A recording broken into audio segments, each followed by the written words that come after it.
Hello there, and welcome to the last kind of group of units in the class as we start to focus on species-specific items. And in Unit 11 here, we're going to start to cover beef cattle. And this is chapters 24 and 25, and you can all check the recommended reading there. Into this. Some introductory things. There's more than 250 breeds identified and hundreds of others that don't that aren't specifically pedigreed or identified with a name in the out there in the beef industry, but often distinguished by color pattern, polled or horned, or differences in. Obviously, we talk purebred cattle versus commercial or crossbreds. Say, what does it mean to be purebred? We got generation upon generation upon generation that are bred with the same breed, eventually having a purebred line all the way back in their ancestry. Major U.S. breeds, we've got Shorthorn, Herefords, Angus are the primary breeds, and although there's many available in the U.S., there's really less than 20 that have a big impact on the national herd. And registration numbers are listed here. They are the most common with the highest registration numbers. I believe I got a chart coming up here, and if you want to really look into a lot of different breeds, check out the website here from Oklahoma State University. I referenced that we may have a chart coming along with just maybe some top breeds in the U.S., major beef breeds, and where their registration numbers kind of sit. This would be registered cattle and the year that their association formed in the United States. Some pictures that come from your textbook diagrams on some of the major U.S. Beef breeds, and so you can kind of look at the typical coloring and frame size and these at some other point in time as we go along here. When you look at improving beef cattle through breeding methods, select animals that are superior to the herd average and select traits that are highly heritable. And we're going to get into some of section here. Economically important traits in the respective beef industry and how we measure them, and these aren't necessarily ranked. I've listed them here 1 through 8, but reproductive performance and weaning weight, post-weaning growth, feed efficiency is a critical one, so is carcass merit, longevity, conformation, and genetic those things here. So hopefully when we talk reproductive performance, we should have a goal of 85% or more of our calves weaned. So if we had 100 cows in our calving herd, we should wean more than 85 calves, we should hope, every 365 days or slightly less than that.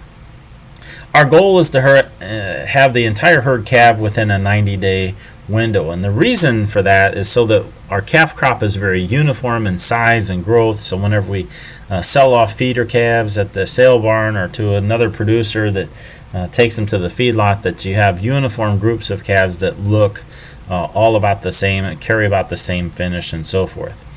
Fertility is not terribly highly heritable. Though beef cattle are known for their fertility, it's not a very highly heritable trait, only about 20%.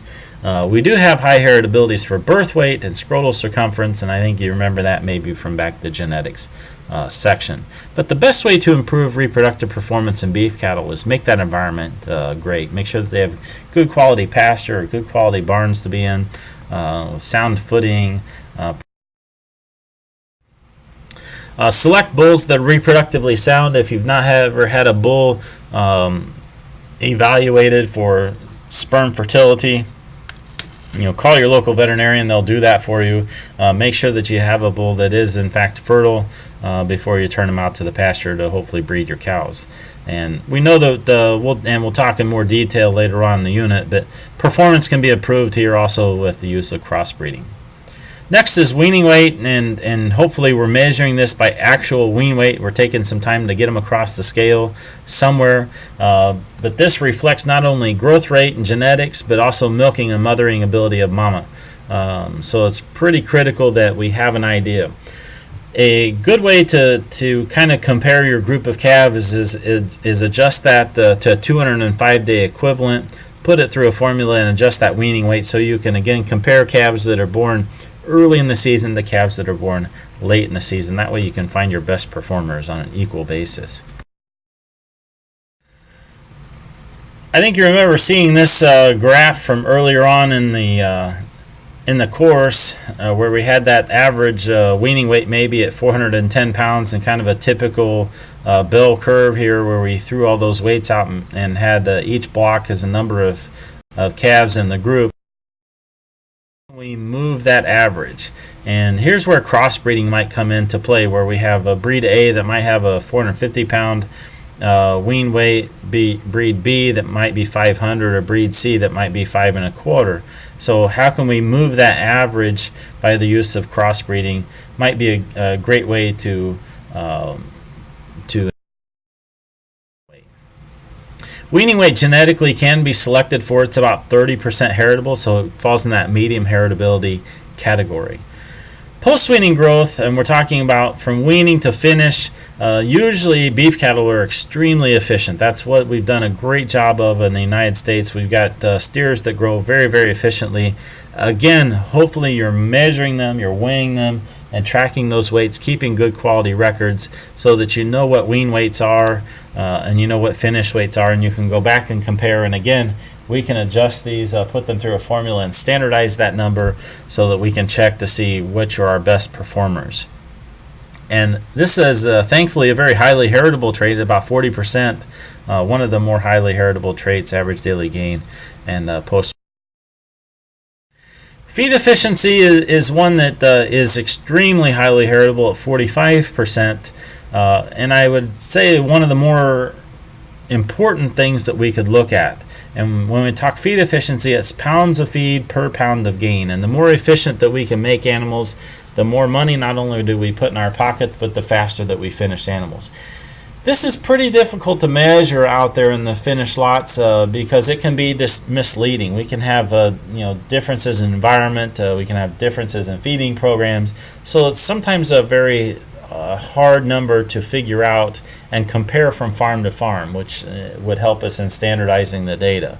But on your own operation, I think you focus on feed efficiency and how much gain that you're getting per pound of feed that you're putting out there. That's one thing that you can track on your own farm and see if you're doing a great job of.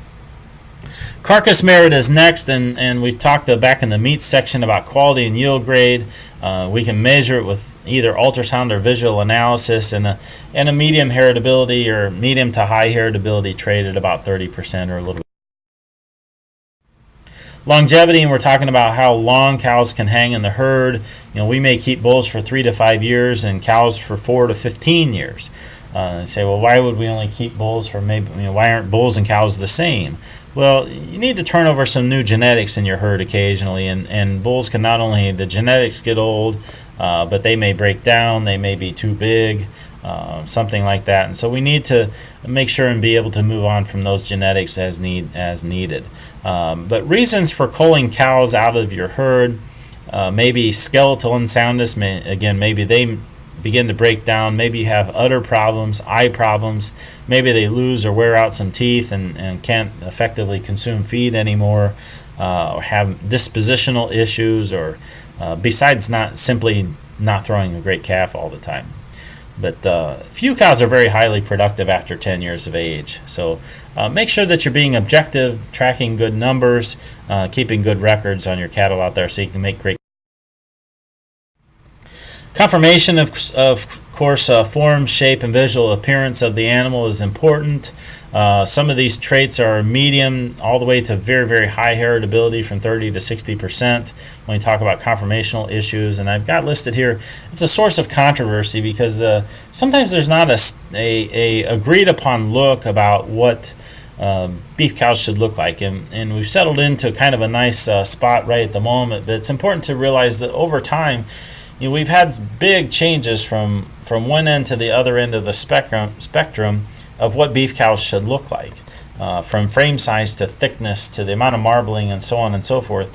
That's been a big source of discussion over the years in the beef cattle business as to what the visual conformation should appear like on your cattle out there. And nicely, in the last couple decades, that's kind of settled into a more consistent type number. A genetic defect out there genetic defects occur very, very infrequently anymore. It's very, very uncommon because of the amount of data that we have, and we've selected against some of these things. So you rarely find things like double muscling that would freakishly show up in a mating anymore, or syndactyly, which is mule foot. I don't know if any of you have ever seen a cow born with mule foot, but basically they don't have a cloven, they don't have a split toe.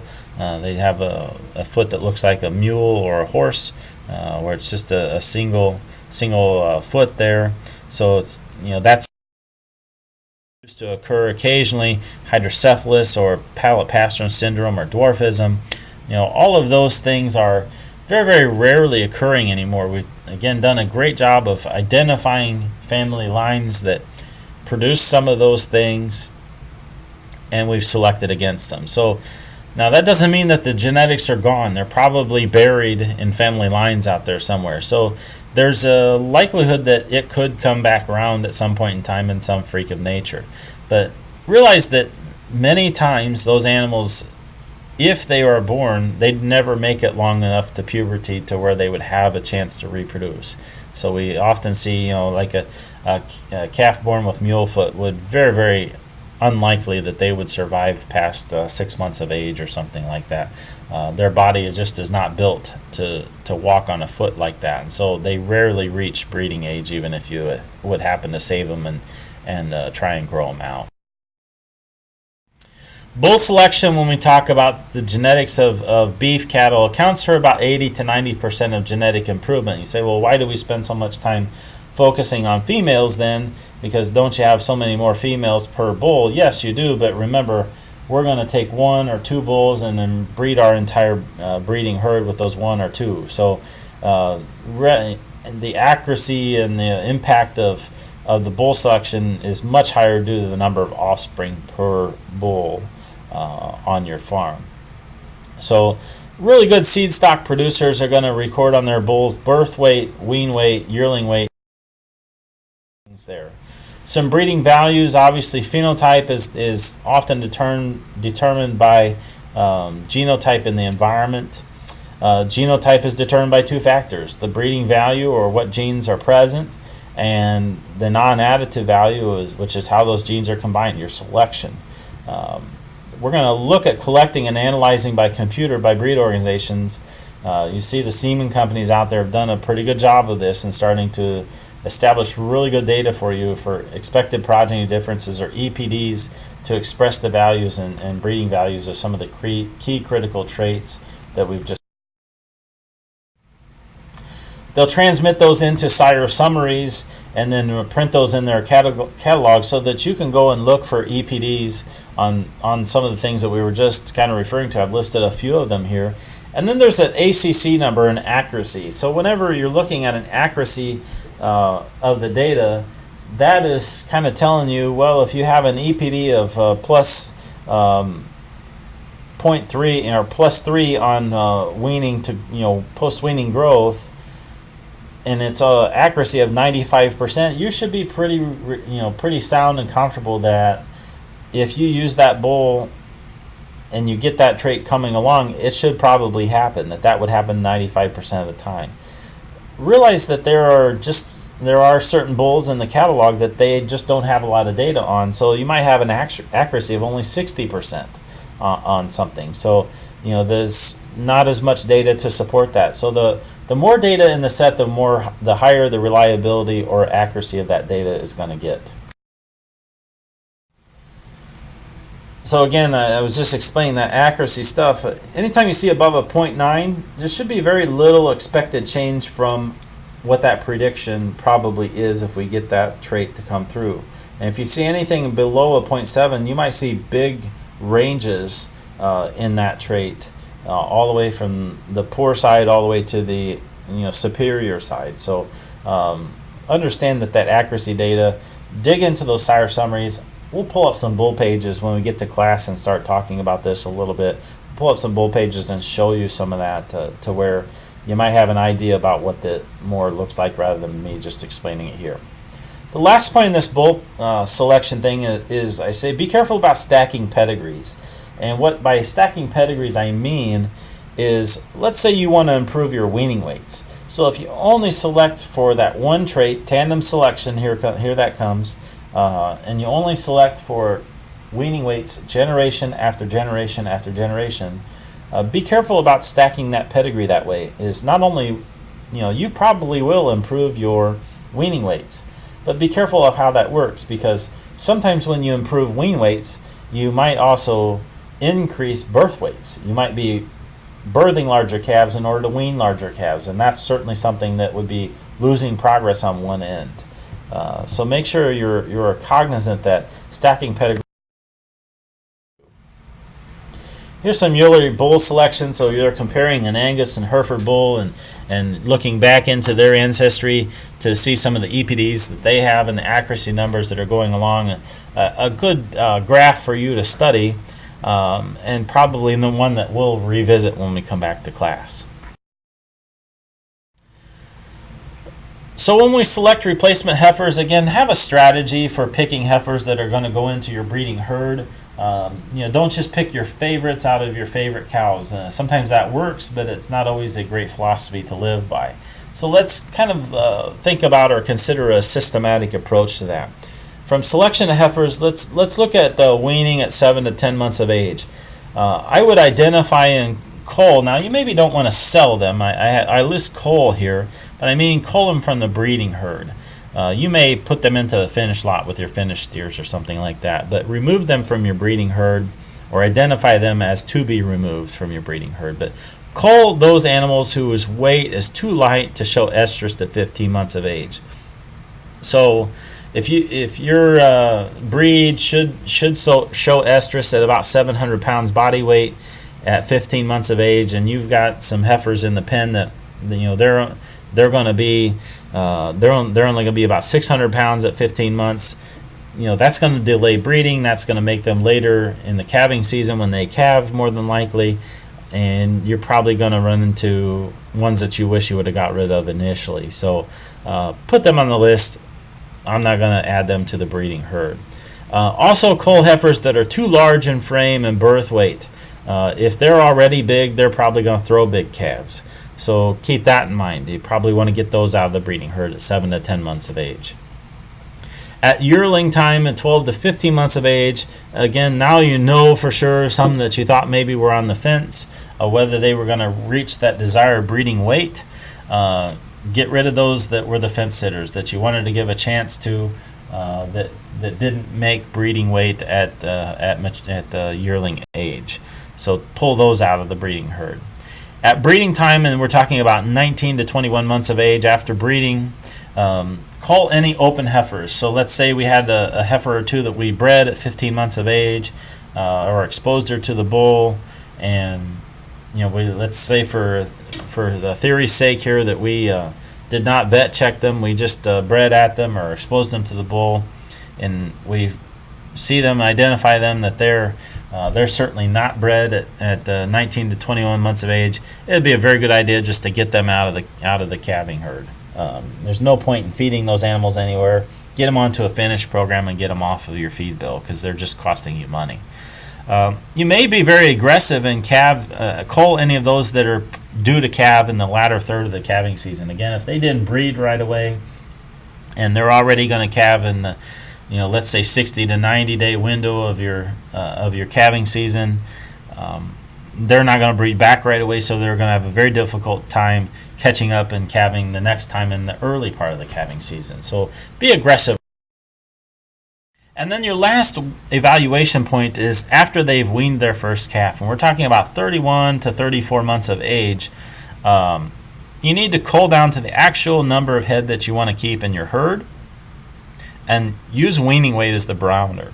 See what kind of calf that they throw, what kind of calf that they wean, the birth weight of that calf, the wean weight of that calf, and that calf's performance. That tells you a lot about her mothering ability and her genetics herself. You already now have some progeny evidence there to show you.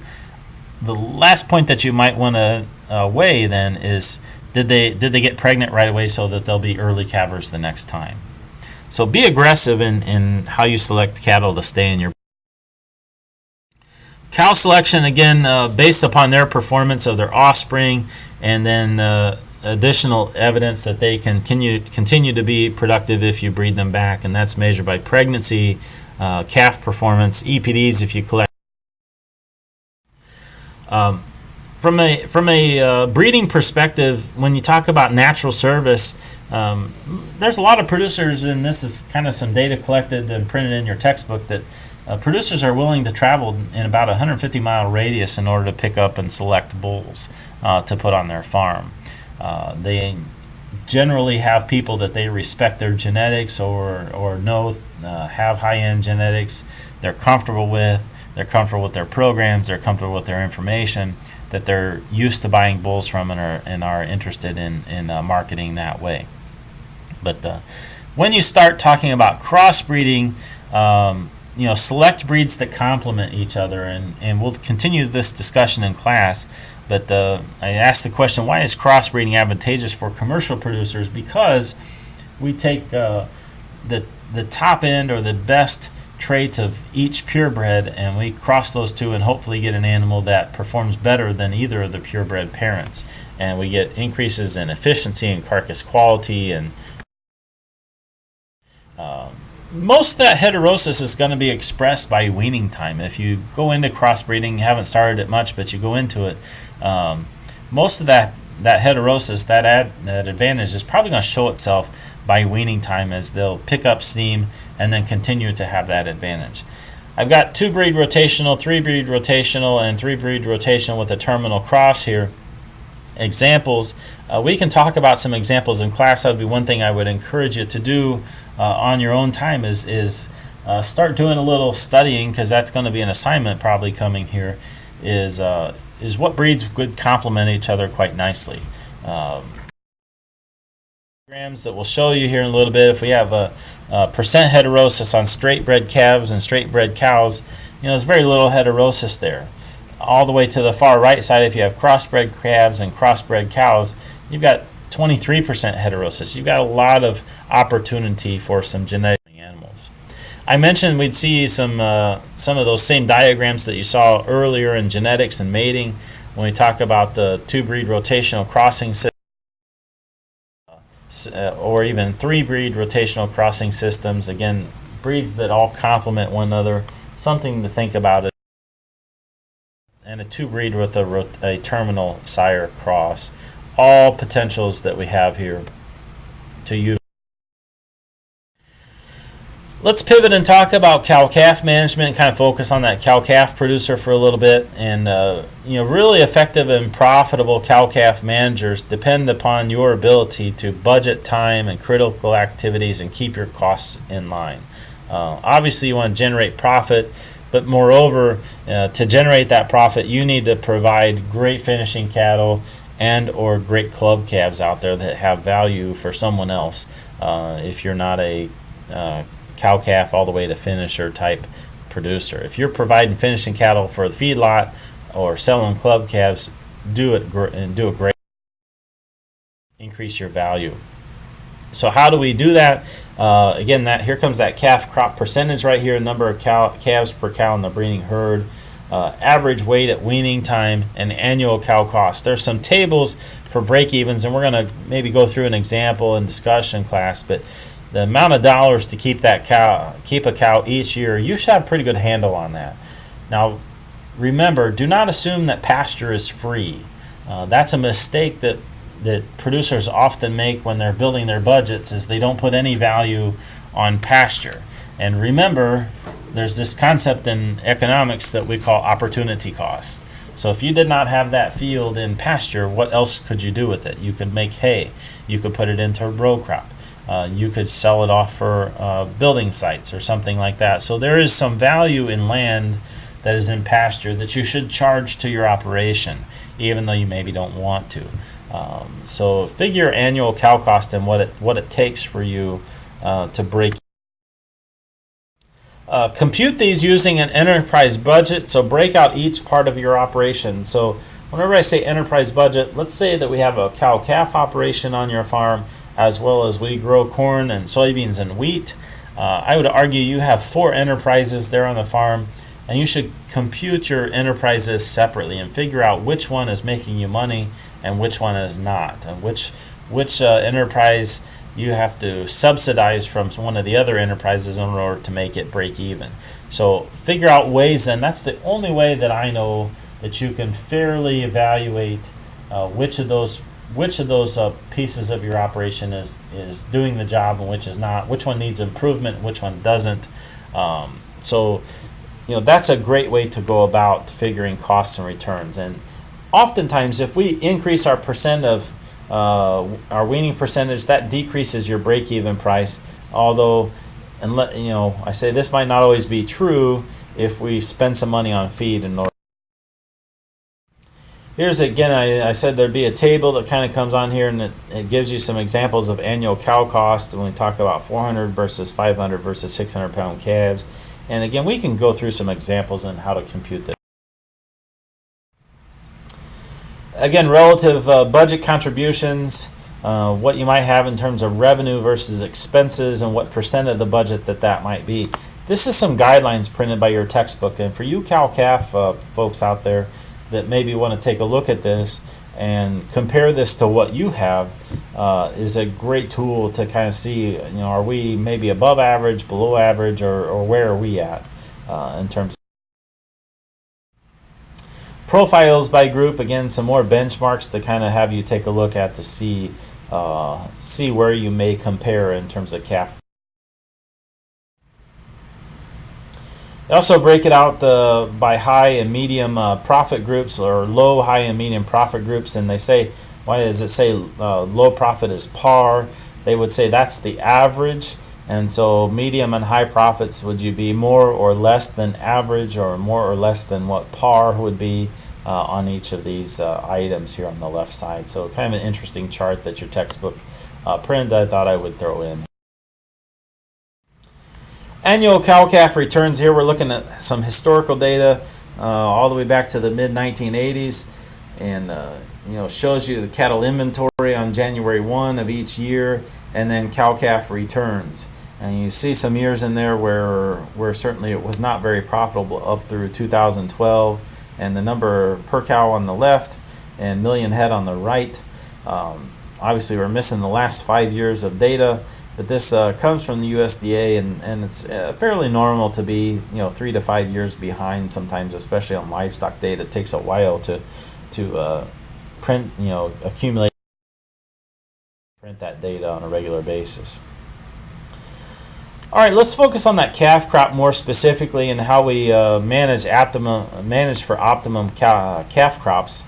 And so feed those heifers adequately to reach puberty at 15 months of age. I mentioned that earlier when we were talking about replacement selection. Heifers should be bred to calve in the early part of the calving season. So if you do that successfully, they're more likely to conceive early as a 2-year-old and a 3-year-old, and calve back in early in the calving season again. From that postpartum time for heifers, manage them very carefully there. And again, that's the critical nutritional time, because they're lactating for the first time. Support them nutritionally so that they will return to estrus as quickly as is normal. And then it might be a good idea to even feed them separately from your mature cows. If you have a lot of 2-year-olds calving for the first time, it might be wise of you to separate out those young cows and feed them a little bit more, because they aren't always mature size yet. And then from a social aspect, they don't have to deal with those big boss cows.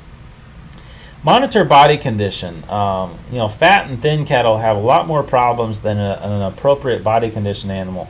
I've included a link here from the University of Nebraska that we can visit in class on the body condition score module.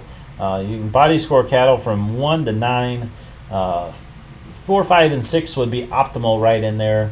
And we would argue that cattle on the low end of the scale, in the 1 through 3 areas, would be too thin and potentially require a lot more feed in order to be reproductively sound and so forth, and breed back soon. And the 7s, 8s, and 9s are going to be too thick and would probably have calving problems, and probably they're not very efficient. So I can't encourage you enough. Body condition scoring is an awesome tool, gang, to use on your farm. It's free. You can learn how to use it. It's something that you can track. You can pick different times in which you body score body score your herd, whether you body score them at calving and body score them at breeding and body score them at pregnancy check or whatever, and measure the change from time to time and figure out, am I right on track with what I want my cattle to look like? Body condition scoring, I can't stress enough, a great tool. Observe closely at calving and prevent dystocia, especially those first-time heifers. You want to hopefully not have calving difficulties, and if you do, you beef guys really are active on not having to help cows calve. I mentioned body condition scoring, and your textbook does a nice job of throwing in a couple of photos here. This is a little bit of a rough-looking cow in terms of hair coat out on this ranch here, but this would be a body condition score 4, according to them. And if you notice, and I'm really looking at the points of the withers here, the hip, the pins, and the thigh, and the cover over the tail head.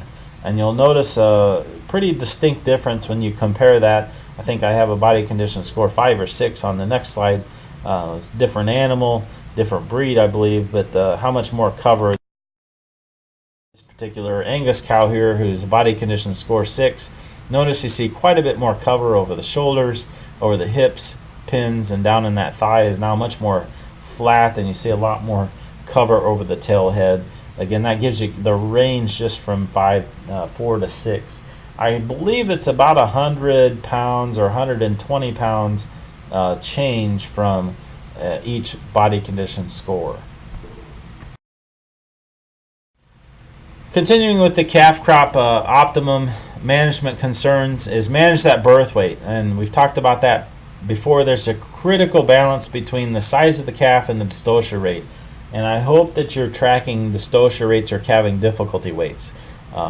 So if you have heavy birth weights, they're going to throw heavier calves whenever you breed them back. Evaluate bulls for soundness and fertilities. Your cow to bull ratio should be about 30 to 1. So one bull can really only effectively cover 30 cows. And I've had people argue with me and say, 50 or 60 is no problem for my bull. He does a great job. And I would say be careful with that. And I hope that you're tracking it closely, because that would be a lot more than what the on average data supports as the effectiveness of a bull. And you're just keep in mind, as you have a lot of cows coming into heat, there's only so many cows that they can cover at a time. Plus, if you have a kind of a run of cows in heat and they're really having to breed a lot of cows, the more often that they're breeding, the more their sperm concentration goes down and they lose fertility. So try and keep your cow to bull ratio at about 30 to 1. That would be ideal. And if you have to have some extra bulls on the farm so that you can rotate them in and out, so that you always have one that's fairly fresh in the pasture breeding cattle, that's a great idea. Crossbreeding again has the opportunity to increase calf crop percentage by 8 to 12% and give you some more vigorous. Provide adequate energy intake to increase your calf crop percentage, and monitor that intake closely at puberty, calving, the postpartum period. Balance that diet for protein and mineral vitamin concentrations. Keep your calf losses during gestation low, and the target is about 2 to 3%. And the only way to know this is to vet check and know which cows were pregnant, let's say at 45 to 60 days, and then maybe vet check a little bit later on, and hopefully you don't find very many that have come back open. But if you don't ever check that, you're not going to know if you have some infectious disease things going on in your herd, and you'll never know to treat it. So I would encourage you to be proactive in your management, checking your calf losses during gestation. Keep calf mortality low, and again, the target 2 to 3% here. So you should have a plan whenever you have calves that may grow and or may be born in inclement weather situations. How do you go about making sure that you don't lose any calves due to that particular problem? Now, here we are sitting in southern Illinois, and we think about a calving season probably either starting in March for the spring calvers or September for the fall calvers. It's very unlikely that you're going to have extreme cold or extreme heat that would reduce your calf crop percent that much here. Plus, we tend to have a little bit more confinement, not as big ranches and not as big expansive pasture ranges to go check cattle on. not as big a varmint pressure as in some other parts of the country. Keep in mind, go back to some of those early slide sets in which I was showing you where the prime amount of the cow-calf operations are. They're out west, maybe up into Montana and things of that nature, up in the upper northwest, where wintertime is not done in March, and so you can have severe weather pressure in March whenever you start spring calving, that you could lose 10 to 30% of your calf crop if you aren't careful and don't have a good strategy. So keep calf mortality. Next concept is, let's talk about how do we make optimum weaning weights. And notice I say the highest. It's optimum. There's always a kind of a happy medium in there. The highest isn't always the best. Get those cows calved early in the season. We've been hammering that point home. Every time you miss a heat cycle during the breeding season results in a 30 to 40 pound lighter calf at weaning. We'll explain that more in class. That's a critical number, gang. So every time that we don't get a cow bred, and it's 21 days more before she gets an opportunity to be bred again, that resulting calf is going to be 30 or 40 pounds lighter. So if we miss 2 cycles, that's 42 days. Now we're talking about 60 to 80 pounds that calf is going to be lighter at weaning. Now, is that the cow's fault? Not necessarily all the time. That might be a nutritional problem. That might be a health problem that comes along in there. So be careful that we're focusing on that and tracking that time. That may underscore your need to go to some kind of synchronization protocol or change in management schedule, that management approach or technique, that you're more proactive with your calving cows. Again, often we talk about that 90-day breeding window just for calf uniformity. Think about feed and forage availability because it influences calf growth rate a lot. Again, remember that ruminants aren't really very good at digesting forages until about 3 months or 4 months of age. So concentrating on pasture at 1 or 2 months of age isn't going to be very effective for them. So we can consider the use of growth stimulants like Ralgrow, Cinevex, or something like that might increase your wean weights by 5 to 15%. There's some discussions to have on implants, whether that's an appropriate strategy or not, and what it does for evaluating the genetics of that animal. Are they responding to the stimulant? Are they responding because they have great genetics? That's a discussion that goes on constantly on operations.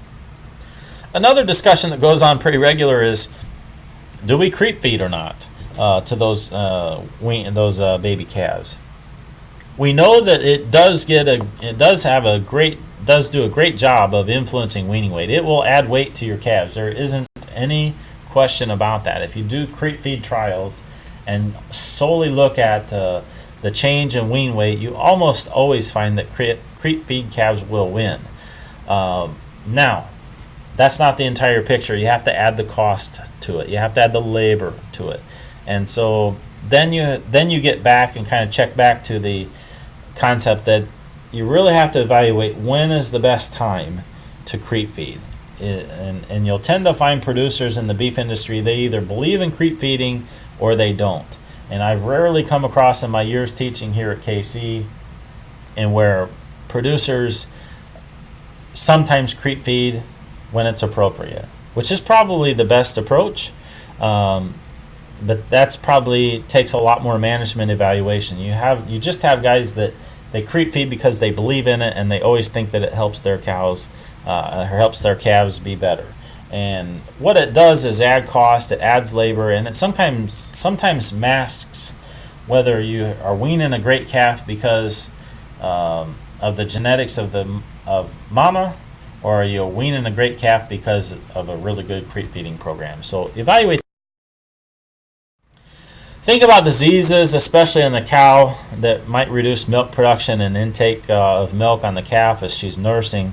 So manage disease pressures. Again, genetic selection has to come in here. Hopefully selection can increase just in that a calf increased weaning weight of 4 to 6. That's pretty aggressive that your textbook prints, but hopefully you're increasing your wean weights on a yearly basis. Crossbreeding can get you a 20% increase on wean weights if you're not using any of that. So think about crossbred calves. They tend to wean heavier. Crossbreds, they tend to wean a heavier. Revisiting a little bit this cow cost, annual cow cost concept is studies show a range of $61 per head and break even all the way up to $120 per head break even. So 5 ways to lower that cost is reduce your supplemental feed costs. Hopefully you're not buying any more feed than necessary. Rotational grazing in your pasture, we can visit about strategies about that, but that's a great way to get more out of your pasture and get more out of less pasture if need be. Improve your genetics, obviously, is a big piece of that. Reduce your labor cost, and then improve. Feed cost is about 50 to 70% of your cow cost when we talk about, again, feeding. And you think, well, it shouldn't be that much if we're out on pasture, but still, again, don't forget that opportunity cost concept out there. The period of weaning to the last third of gestation, that's the time to save money. One of the great things about beef cattle is God made them to be very, very efficient at converting stuff that we wouldn't feed to any other animal. They couldn't get very much out of it, but beef cattle are great at it. And I'm thinking particularly in the fall when you see beef cows that are pregnant out grazing corn stalks that there can't be much. You say, wow, there can't be much there for them to eat, yet they graze on it. They thrive on it all winter long or most of the winter. You don't have to provide very much in terms of mineral. There's a little bit of mineral out there in a lick tub, and you provide water, and those cows just do fantastic. Or you put some really poor quality hay out there, and they seem to do all right on it. So cows are really, really adept at converting really low quality forages. Labor is about 15 to 20% of your annual cow cost, and we're talking about labor units of about 15 to 20 hours per cow unit per year is pretty normal, and inefficient operations are going to be twice that. Palpate cows for pregnancy, we've been talking about that alone and move on. Here's a comparison by region of feed cost, and you say, well, where do we sit in there? We're probably southern plains or northern plains, just depending on where you would consider us. I'll just say in Illinois, we tend to feed cows more than probably what we can or should at different times. Comparing operating costs, and this is on a per size basis. Notice the more cows that you get, the cheaper it gets to feed them in terms of dollars per cow, and that's just economics of scale. Stocker yearlings, and so now we're looking at weaned calves and figuring out how can we be best with these calves out there. Again, market, purchase and sell the right ones. Look at gaining ability of the cattle, amount of available forage, and the health plane of those cattle. So be aware of shrink loss, which can be about 3 to 12%. Cattle will lose weight for a little while, and it takes about 2 to 3 weeks to recover that lost weight. Just the transitional time, the stress of moving, the stress of different feed, takes a little while for that to be recovered. Sometimes stocker and yearling cattle are purchased and sold at multiple times and are high risk, and I say for what? And I'm talking about shipping fever. I'm talking about health outbreak things, because the more times that they're exposed to different environments, the more pathogens that they may be overcome by. So be aware of purchasing feeder cattle. Some common disease, I mentioned shipping fever and these respiratory complex things.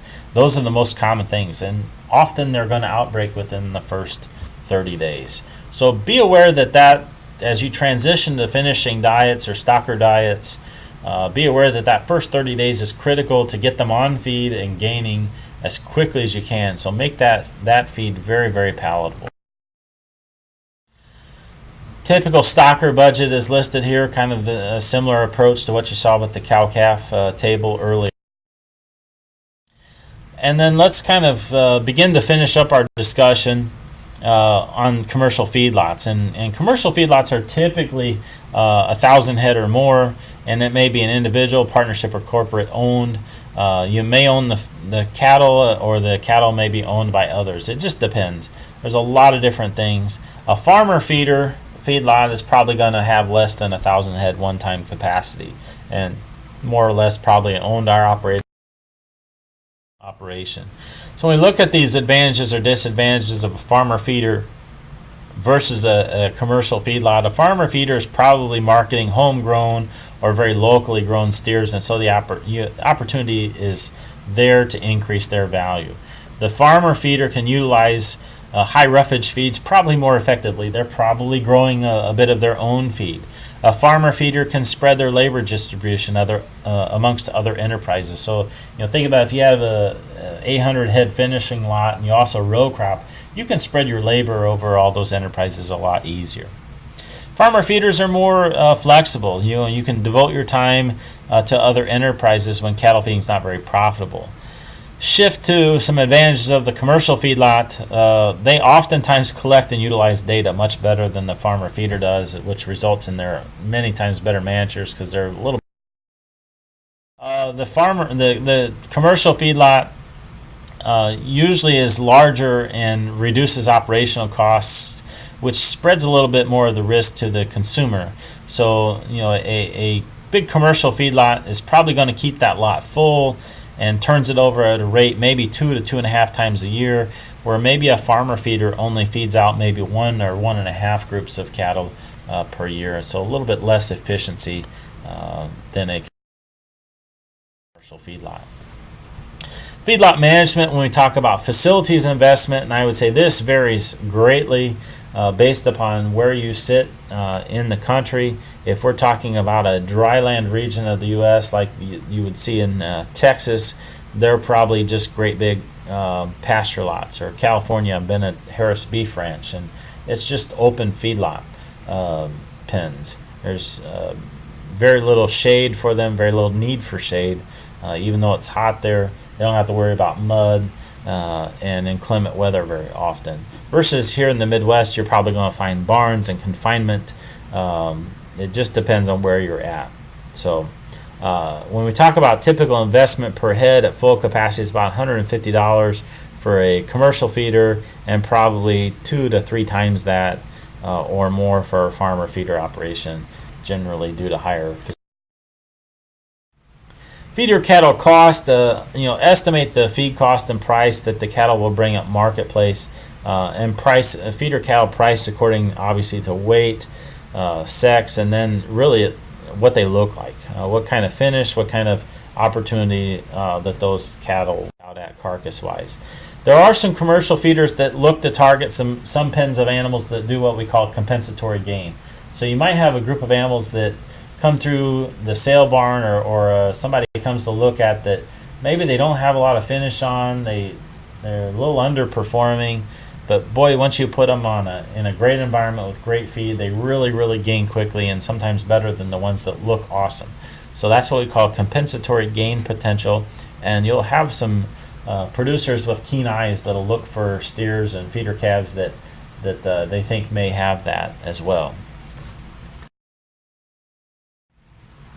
Feed costs, when we talk about the feedlots, we're talking now about 60 to 75% of the total cost of production. And anytime you have to put additional weight on cattle, it gets more and more expensive yet. So measure your feed cost per pound of gain, understand the differences in high-end genetics, different feed additives, and the use of implants. It's increasingly important that we don't feed cattle any longer than we have to. Non-feed costs, what we call yardage, that would be death losses, vet costs, water, utilities, things of that nature. It's kind of a yardage number that I've heard, kind of a range is 40 to 70 cents per head. Gross receipts is about 80% on cattle fed sold directly to the packer, about a 4% shrink loss there. About 60% of cattle are sold on carcass basis, though you won't find quite as much of that here in the Midwest. We talked about where you'll see some of the herd located in Texas, Iowa, so I won't belabor that point. So repetitive data here, and here's some average monthly returns on cattle feedlots in the southern plains. Notice it doesn't look as pretty as they're supplied to you.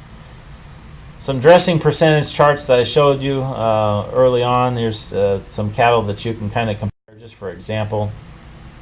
A little on production and prices. We're reaching to the end of our slide set here. Beef production and cattle prices very, very highly correlated. If price is low all the way to price is high, when prices are low, producers tend to cull more cows more quickly. If prices are high, producers will hang on to cows and so the herd, national herd, tends to grow.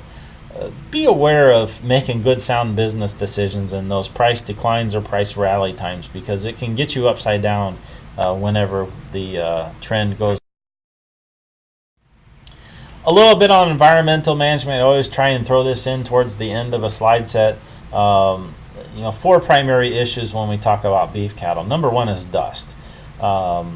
Again, we don't have a lot of great big open lots here in the Midwest, so maybe this wouldn't be as big of an issue environmentally as it might be in other areas. But when you have big open feedlots, dust is a problem because you have cattle scurrying around here and there, dry conditions. So the way to maintain that pen is to maybe have a sprinkler system to keep the dust down, so that you're not dusting out your neighbors all the time. Number 2 is odor. So regularly maintain your pens. You'll see a lot of beef operations and feedlots that have mounds in the middle, and they'll scrape the manure up on that mound and allow it to dry. That keeps the lower areas also dry. And then they also have dike systems that, as runoff comes on, you have holding ponds that will properly divert that water where it's contained, and you can manage that the right way. And sometimes we use the method of manage your flies, whether it's chemically or biologically or both. Keep the amount of wet manure down. That'll help control it biologically. And then if you need to use premise sprays or use a feed additive like we call Raybon or something like that, that'll keep the amount of flies down and keep your neighbors happy as well. And then we can't talk about this without talking about water quality. So again, have a properly designed and properly managed waste handling system, so that we're not having any cross-contamination of wastewater into surface water conveyances. Some take-home messages here, and I say managing the cow-calf budget, boy, that's critical, but managing the budget all the way through, no matter what aspect of the operation that you're on. Pay special attention to cattle health, nutrition, facilities, and comfort to maximize your returns.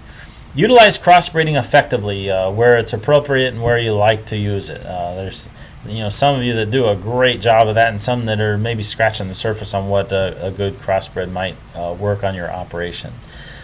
I mentioned body condition scoring, and I hope we have a good discussion on that in the classroom, but understand its application and how it can work for you. It's something that you can do with very little to no cost.